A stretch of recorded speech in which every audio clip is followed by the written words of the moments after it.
Good morning, Thursday morning, heading now to Tel Aviv for an early morning meeting with a startup I met literally on the streets of Tel Aviv. I was waiting for my meeting last week with Omri Kaspi. This guy, Ilan Peleg, walked over to me. He's like, I follow you online. I have a stealth startup. We just raised capital. Told me a little bit about it before Omri got there, and we set this meeting today, so that's going to be awesome. After that, I'm heading to meet a true tech legend. I'm meeting with Dov Moran, who is most well known for inventing the thumb drive, USB, at M Systems and selling it to Sandisk for billions of dollars. He's now a VC investing in deep tech, and I've met him several times, interviewed him several times, but now we're going to have an actual hour-long sit-down meeting to hear what he's up to. Incredibly pumped about that. And then meeting a friend of mine who's one of the top lawyers in Israel, works at one of the top law firms in the world. I don't have much context on that meeting. He asked me to come and meet a group that's going to be at his office, so I agreed. He asks and he gets, and I will be meeting him and then the weekend, so it's going to be a great day. Here we go.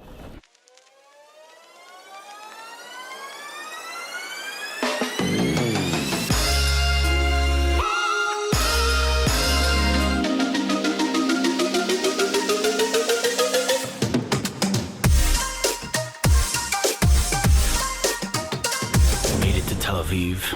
Parking in my accountant's office, which is a pretty good hookup because the area is insane parking. So I'm meeting this stealth startup that just raised capital but has not launched yet, so I'm not too optimistic about getting him on camera, but I will try. Afterwards, Dov Moran, I'm definitely going to try to get him on camera. He's a very modest guy, so not sure that he'll agree, but we're going to try. It's going to be a cool day, though. I'm very excited about it. Made it nice and early to this meeting. I like coming early to meetings. And, yeah, try to get this guy on camera. It's a cool company, very cool company.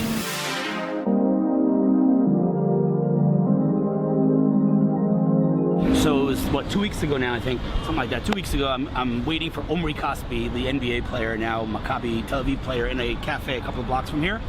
And sitting there in the cafe, kind of nervous, about to meet a celebrity. And this other celebrity walks over to me, this guy. And where do you say you follow me on LinkedIn? How do we? Facebook. Facebook. Okay, so follow me on Facebook, which is always nice to hear because I know X amount of people follow, but I don't really put a face to it. So that was nice. And then you started to tell me what you're building and your story, and my mind was blown. We're not going to get into it because it's a stealth startup. Can't talk about very much. You'll know soon. But capital was raised. Can you talk about that? Not numbers. Yeah. We're not going to give numbers. But can we say that you raised capital? About $4 million. Oh, wow. Okay, we can say that. You raised $4 million. You haven't launched yet, which in and of itself says that you're doing something special. Again, can't talk too much, but let's just say something. Briefly, we're making production environment transparent, totally transparent in real time. Okay, so let me just dumb that down for somebody who might be watching and doesn't understand what that means. I hope that the noise is not too much here. I hope it should be okay. This is like a directional mic, so it should be okay. But here's the bottom line. And again, I'm not going to go into too much detail, but transparency is at the core of almost every winning technology today, right? Transparency. Look at every company; they're bringing transparency to primitive, archaic spaces, okay?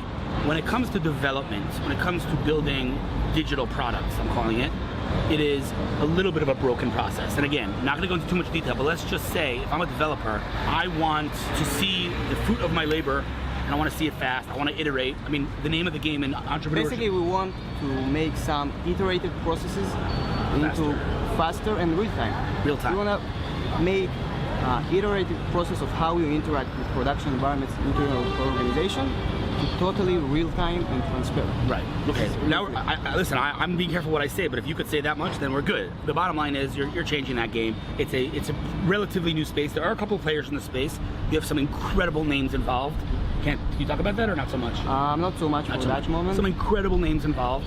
And the topic of today, which I love, because again, you're somewhat of a geeky niche product, you're not like a consumer product, is how to build a brand, which I love because, you're targeting developers in theory, and so there are not many developers, DevOps engineers. Right, DevOps engineers. So there are not many B2D, business to developer companies that are even focused or even thinking about how to build a brand. So I love that, we're having this discussion. We can't get into too much right now. Can you talk about the name of your company, or it's not? No, not yet. Not yet. Okay. We're still. What's your name? We didn't even Ilan Peleg. Nice to meet you. Ilan Peleg, right? P-E-L-E-G. Right. Ilan Peleg. So follow the guy on LinkedIn or on Facebook, whatever it may be. You'll be hearing a lot more of this company soon. And Stay tuned. Anything I can do to help? Yeah. Anything I do? Yeah. Was this helpful? We did? Yeah. Give you some crazy ideas. No, I gave you some crazy ideas, right? Yeah, right. Yeah. If you do even half of the things we talked about, dude, like in 6 months from now, you'll be a brand. Seriously. Yeah, I'm sure. All right, man. Listen, it's fantastic. I know you're in a rush. Anything I can do to help you, let me know, all right? Thank you, Hillel. Thanks, dude. Talk soon. Made it to the location of my next meeting with Dov Moran at Grove Ventures. Dov, as I mentioned, invented the thumb drive at M Systems, sold it to Sandisk for billions. He's now a VC investing in deep tech, Grove Ventures. And I think the first time I met him was at Jeremy Barabee's kids' bar mitzvah. Jeremy Barabee was the most active angel investor in the world at one point with Kima Ventures. I bumped into Dov many times. I've interviewed him several times. This does not look like the place I should be going. All right, let's find some elevators here. But anyway, I'm nice and early. This is the most rescheduled meeting in history. I think we scheduled it 3 or 4 times. So I just wanted to make sure I'm here on time today. I do not see any signs for elevators. Gotta love parking lots in this country. I'll find it eventually. I'm at episode 367 on my vlog. I've been doing this for a year straight. I've been doing it for 2 years, but meaning 367 episodes. And I don't think I was this starstruck the entire time. So first of all, it is really a huge honor to have you on the vlog and to have the opportunity to sit with you. I'm sure everyone who's watching this knows who you are, but just a little bit of background. Dov was the founder of M Systems with Aryeh. Aryeh was your co-founder? I was my co-founder, yeah. Aryeh Mergi, who I just absolutely love. Like, I love the guy. Co-founder of M Systems. I guess it's fair to say they invented the thumb drive, which sold Sandisk for 1.6 billion. So the company. To Sandisk for 1.6 billion. Right, not the thumb drive. The company M Systems for 1.6 billion. I have, by the way, several friends who work there, like JJ Sussman and many others. Guys, yeah. Amazing people. But that's one thing. I guess you're most known for that. But now you have Grove Ventures. You're investing in deep tech, incredible technologies. Just some of the entrepreneurs walking through the office. You just told me in 2 words what they do, and it's different level stuff. I would love to hear your thoughts on the world of not only memory and the world that you come from, but the world of innovation, because you wrote a book which I'm very excited to read. Give me Dov Moran's Torah on the world of startups and tech. Well, I think that entrepreneurship is what really drives this world to wherever it is. Right. The good part and the bad part, I think it's the good part. Right. Clearly, I'm happy I'm living now and not 1,000 years ago, right, or 5,000 or 50,000 years ago. And I do believe that we see an accelerated rate of entrepreneurship and growth and better technology, right, which makes this world in general better. Right. We are seeing actually an amazing revolution, and that's AI. I do see AI, artificial intelligence, as an amazing revolution that is larger than the revolution of semiconductor, wow, or PC, or mobile, or internet, or smartphones. And the reason for that is that AI actually enables machines to act like human beings, but actually better than human beings, are fixing many mistakes that human beings are doing, and actually gathering data which is not based on one person's history, but many millions of people's history. Where exactly it's going to happen? Anywhere, anything, any part of our life. But the biggest one is, do you know which one? I think health. Health. That's right. Yeah. Score. We did not plan that, by the way. Health. We didn't plan it. Digital health. Yeah. Digital health, which means better medicine, better monitoring. Truly understand what happened to people. Right. What should they get? How should they get?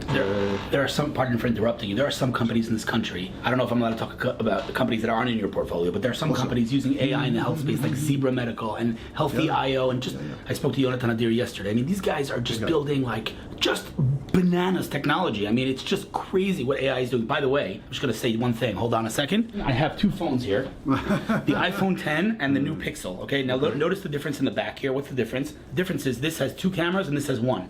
This is Google's new phone, and it has 1 camera, and everything it does is AI. So this guy, can take portrait mode because it has 2 cameras, right?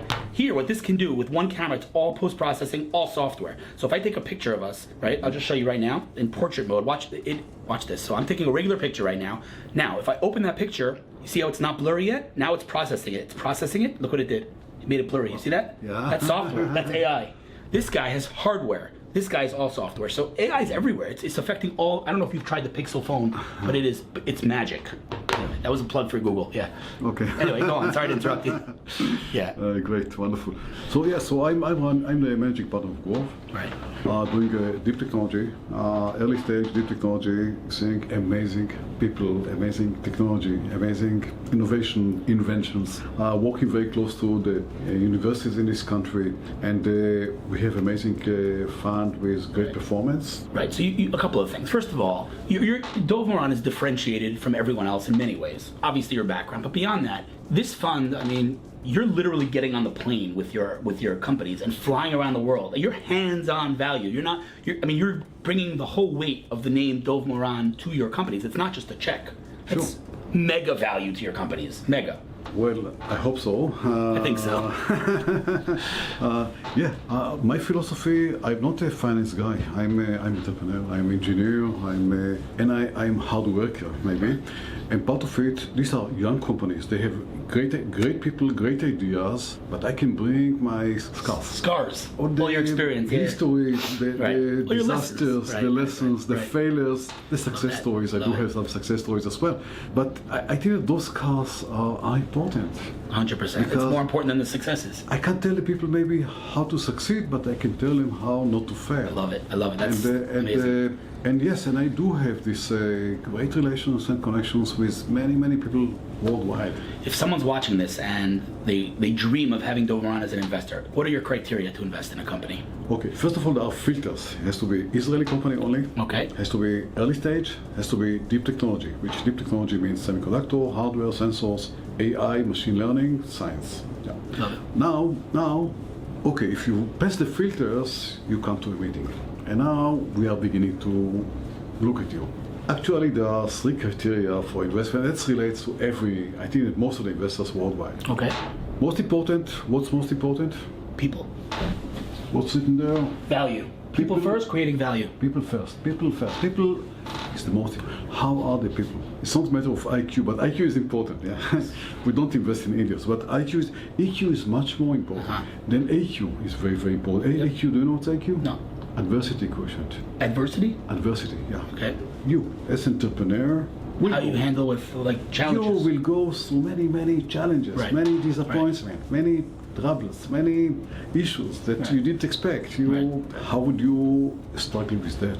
This is very crucial. So this people. The second thing is product or technology. Yes. How differentiated is your product? How strong it compares to competitors? If you are 10% cheaper or 10% faster, that's not enough. Don't come to us. You have to be really something which is creating a true value. Yeah? Right. And the third thing is the market. We want to see a large market. If you are doing great product, you expect that in 5 years you'll sell $30 million with nice profit.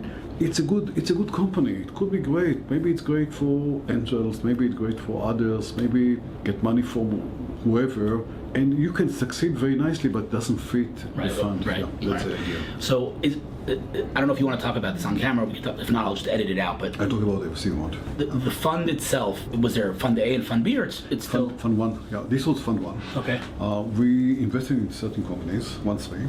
We are very selective. Again, we have to be selective because once we invest, we are all over. We are all in. Yeah. We have 4 partners, a team of 12 people. We are growing the team and adding another partner because of the level of effort that is required to do what we are doing. We are now raising money for Fund 2, or Growth 2. We don't plan large funds because we don't think that large funds can really return their money. I mean, you have to return your money. You return 3 times the money. Yeah, and you told me, again, I don't know if you want to talk about this on camera, but some of your statistics are completely insane. Yeah.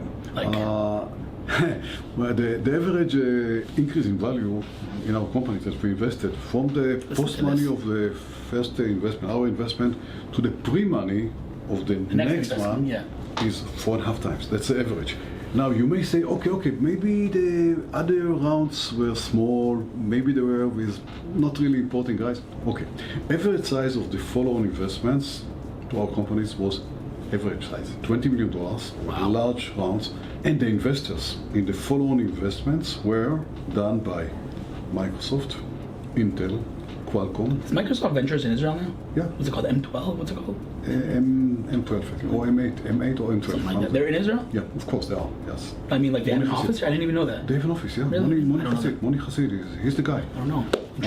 So I'll do, happily. So Microsoft, Intel, Qualcomm, Samsung, Merck, Amazon, Alibaba. Wow. Did I say Samsung? Yeah. The fund that we are working with, Andreessen Horowitz, MVP, Norway's Partners, which is Wells Fargo. So it's really the leaders in the high-tech finance and high-tech companies that are actually investing in our companies. Part of it, because we chose the right companies, part of it, because we did help the companies to reach wherever they are. I have one more question for you. Sure. Well, two more questions. One more question is, what's more fun, being an entrepreneur or being an investor? Hard question. So I'll give you an answer, okay, honest answer. Yeah. There was an article which I read last month in a place called Alarson. Do you know Alarson? No. It's a wonderful, guys, read Alarson. It's one of the best. Is it a newspaper, magazine? No, it's an internet magazine. Oh, Alarson. I'll look it up, okay. You know, Alarson. There was a great article talking about new kinds of IQ. I mentioned IQ, EQ, AQ. Right. They added to it two Qs. Which are the two Qs? They defined something called a fluid quotient, which is your brain, how your brain is structured. Does it have the ability of lizom, fluid? Right, to go with the flow. Go with the flow. Yeah. There are people that do have it. They are very flexible. Their brain is flexible. They can invent things. They can come with new ideas. They will look at things out of the box. They improvise. Improvise, yeah. Okay. Then what they say is this feature or function, over the years, it disappears. Why it disappears? Because our brain is changing. It's becoming old. Yeah. And then the guy who wrote the article said, interesting phenomena that shows it. You know, guys who are making a PhD at mathematics are getting to their best at the age of 35. After 35, they are over. Right. Yeah, 28, maybe that's the top. On the other side, if you look at guys who are doing writing their PhDs or the paper about historical stuff, Right. their best is the age of 60 and maybe even 65. Wow, that's interesting. You don't find guys that write a great article about history at the age of 25. You find these guys now. So what did this guy define? He defined something else, this was the name of it was crystallized quotient. What is crystallized quotient? That's the ability to gather a lot of history, experience, Right. see results, things that you tried and results of them, or things that others did and the results of what, Right. and then gather all of it and crystallize it in a way that actually there is a wisdom in this kind of knowledge. So he defined it as a crystallized quotient, Like it. which is very, very nice. I moved from the entrepreneur to this another sort of thing where I can really bring my experience and know-how. I enjoy it very, very much. But I it's think- amazing. I think it's part different of- kind of enjoyment. I cannot compare. But there is an entrepreneurial aspect to building a VC. And at the end, this is... I am still a entrepreneur. Yeah. We, as a fund, Right. we establish a company, Right. which is doing something 100%. amazing. Right. Hold on, so let me just fix this angle because it's like slipping. Yeah, I mean, like you said, there's an entrepreneurial aspect, and especially here because it's not just like you said, it's not just writing a check. You're doing a whole lot more for your companies, and it's incredible. Listen, Dov, my last question is, like I said to you before, if there's ever, I don't know if there is anything I can do to help, but if there is, like, we said before, the first time we met was at a bar mitzvah of Jeremy Baraby's kid. We've met since then. Every time I see Dov, like a deal. But honestly, the fact that you took time to meet me today, it's like a tremendous honor. But if there's ever anything I can do to help you, any of your companies, anything, like don't even ask. Just send me an email and we'll consider it done. But listen, take me up on my offer. Looking forward to our next meeting, and thank you again for your time today. Pleasure. Thank you very much. Thank you. Bye-bye. Well, I think I've done over 1,000 interviews on these vlogs since I started, but that interview, definitely top 5, maybe top spot. Incredible individual. And today was an awesome day. This week was incredible. Next week's jam-packed with so many exciting meetings. Super pumped. See you then.